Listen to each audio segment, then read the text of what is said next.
So uyu munsi rero ndashaka kubasangiza aka kantu cyane cyane barumuna banje bashiki banje bakirimo kwiga muri gusoza kaminuza cyangwa se muri secondaire. Mukire mu mitwe yanyu ko hanze aha ngaha ahantu bigeze n'umuntu ufite experience kugira ngo sunike businesses. Kubera iki? Kubera ko business nyinshi ntabwo ziramara imyaka myinshi cyane ku buryo uvuga uti zimaze gushinga imizi. Ni nkeya cyane zifite imyaka 30 ku isoko ry'u Rwanda. Inyinshi zagiye ziza zigafunga. Inyinshi zagize ibihe bitari birebire cyane. So ibyo byose mu by'ukuri biterwa na main d'œuvre, biterwa na manpower, biterwa na human resource. Iyo human resource igomba kuba iri qualified, izi ibyo gukora kandi kubikora neza. Bagomba kuba bahari abantu bakora akazi, kuko nta business nimwe nabonye ishobora gutera imbere idafite abantu bakora ikintu kije gutanga solution ku bantu batari bake. Habanza igitekerezo hagakurikizaho abantu bagikora, and abo ngabo bakabikora kubera ubushobozi.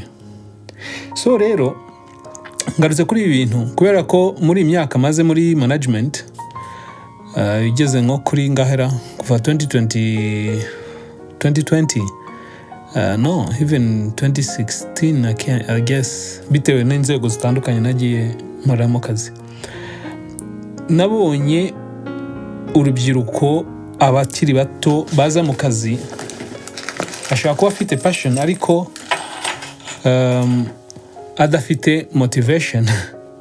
Motivation buriterwa na environment, ariko noneho hari ibyo bigatuma wenda atabasha kwevolve.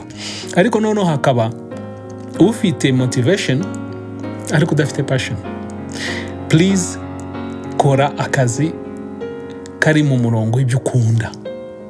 Tufate urugero nkatwe turi muri media, ntabwo waza kwihata ko umunyamakuru cyangwa se video producer utabikunda, kuko mbere na mbere bibanze ku rukundo rwabyo, hakazaho noneho n'ubumenyi bwisumbuyeho.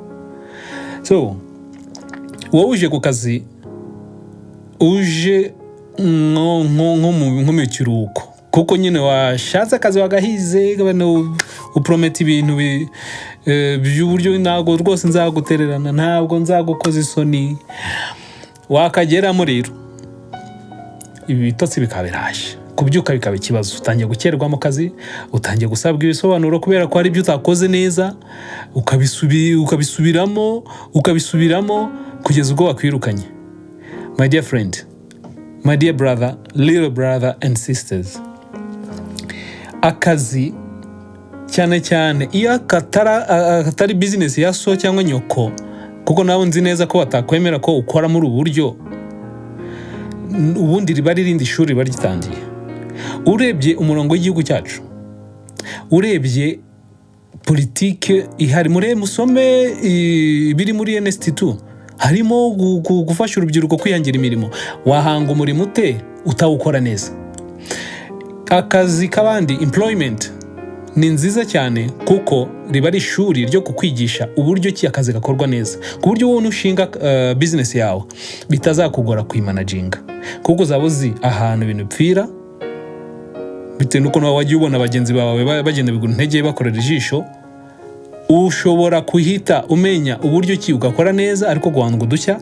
Kubera iki? Kubera ko ubona abandi babikora nabi.